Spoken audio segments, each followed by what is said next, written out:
వీటిలో రాజకీయ అవి చూసి చెప్తున్నాను. టైర్ 1, టైర్ 2, టైర్ 3 అని అవి చూసి మాట్లాడి ఆ లాంగ్వేజ్లో మాట్లాడితే అర్థమైందని చెప్పాను. కానీ అందరు హీరోలు ఒకటే అంటే బడ్జెట్ పరంగా చూసుకుంటే చరణ్ గారు పెద్ద హీరో, కొంచెం తర్వాత హీరో చిన్న హీరో అని అంటారు. కానీ చరణ్ గారితో ఈక్వల్గా మాట్లాడలేదు.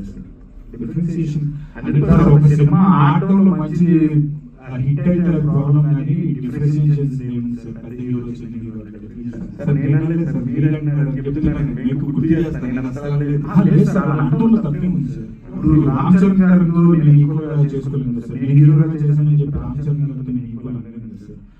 అంటే ఫ్యాక్ట్ జనరల్గా బయట జరిగే నార్మల్గా రియాలిటీ ఫేస్ చేసి మాట్లాడుకుంటే నా ఉద్దేశంలో అయితే తప్పలేదు. 100% మీరు చెప్పింది మేము కూడా యాక్సెప్ట్ చేస్తున్నాం. బట్ అక్కడ ఉన్న సిచ్యువేషన్ లో ఆ పర్టికులర్ హీరో అలా ఒప్పుకునేందుకు ఇప్పుడు టాపిక్ మాట్లాడాల్సిన సిచ్యువేషన్